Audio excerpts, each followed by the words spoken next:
Okay, this is it. It's time to focus. Success. I am success. Filipino Dream Challenge. I am success. I turn challenge into solutions. Filipino Dream Challenge. Solutions. I turn challenges into solutions. Filipino Dream Challenge. I turn challenges into solutions. Solutions? Wait. Dapat ba na mas nagplano pa ako? Hindi. Handa na ako. Focus.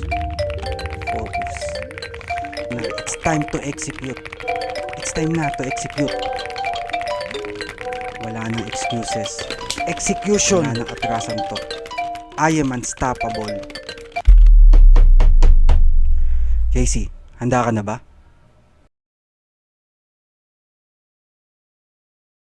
Is the Filipino dream still alive? Ako si JC Febre, isang entrepreneur, and I've taken on a challenge na buuin ang 1 million pesos na business sa loob lamang ng 7 buwan. I'm just an ordinary Filipino na walang malaking yaman o koneksyon. Mayroon lamang akong 10,000 pesos, isang cellphone at laptop, and with just these tools, plus my skills, knowledge at experiences, gagamitin ko ang lahat ng to para buuin ang 1 million pesos na business. I don't know what the future holds, pero isa lang matitiyak ko na I will do whatever it takes at hindi ako susuko hanggat hindi ko naabot ang Filipino dream. Kaya come and join me and let's discover together at ipakita na hindi imposible ang yumaman at maging successful sa ating bansang Pilipinas.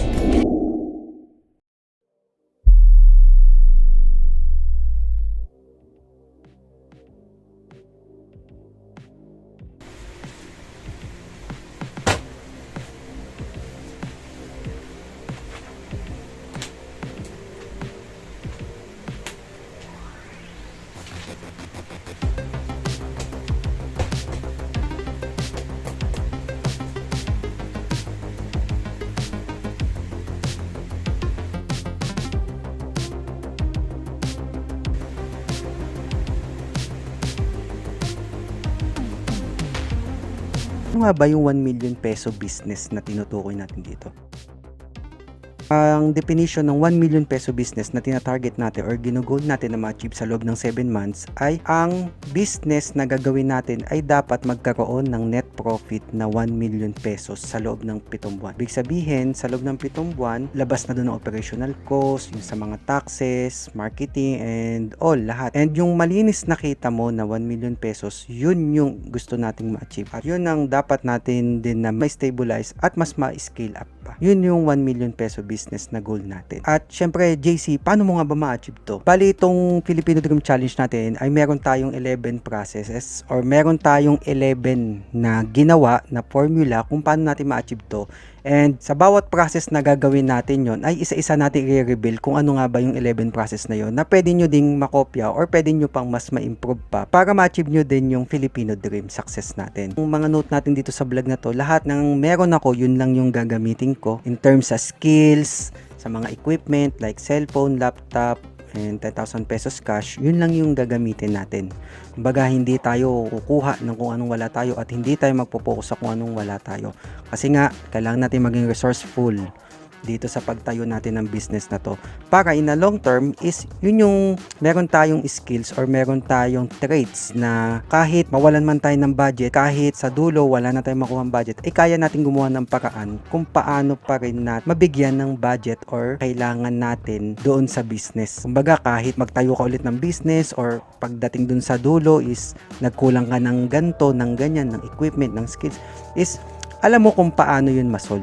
Kaya yun yung isa sa mga special note natin sa vlog. Tapos yung mga information pala na gagamitin natin dito kasi nakalagay doon na using my skills, knowledge at experiences is gagamitin natin din natural skills na natin or mga na-practice na natin before. And in my case, kaya kong mag-website designing, developing, kaya din natin mag-advertisement, kaya natin mag-marketing din, mag-video editing, image editing, and so on and so forth. And sa inyo naman, kung ano lang din yung strength nyo, yun yung i-maximize nyo at yun yung gamitin din ninyo. Tapos yung mga information ay sa internet din natin kukunin para, syempre, hindi naman laging available na may magtuturo sa atin or may mentor tayo dito. Kaya maximize natin kung ano lang yung meron, yun lang yung gagamitin natin. Tapos guys, nabanggit ko din na kahit hindi ka nakapagtapos and regardless of your age is applicable tong gagawin natin. Kasi dito sa challenge natin na to, hindi ko gagamitin yung natapos ko or yung pinag-aralan ko. Kumbaga kasi syempre syempre, di ba, hindi naman lahat may opportunity or nabibigyan ng trabaho. Kaya ito, hindi ko gagamitin yung natapos ko dito sa challenge na to. Then ito guys, itong challenge na to ay hindi to for the content lang. Unahan ko na kayo, disclaimer alert. Hindi to for the content lang o for the vlog lang. Kumbaga ito is more on mas priority natin yung business na itatayo natin, and itong video or yung pagko-content or pag-vlog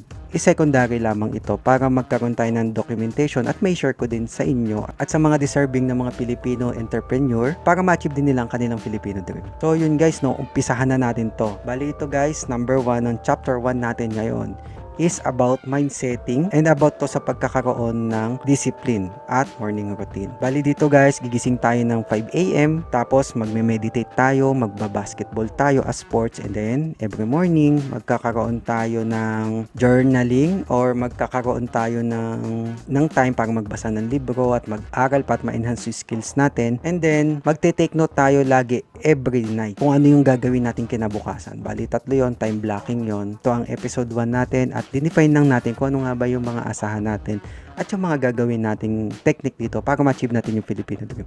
Kaya yon, JC Febre ulit, isang entrepreneur, at naniniwala ako na kaya natin maging successful sa ating bansang Pilipinas. Thank you. Kaya to guys, abangan nyo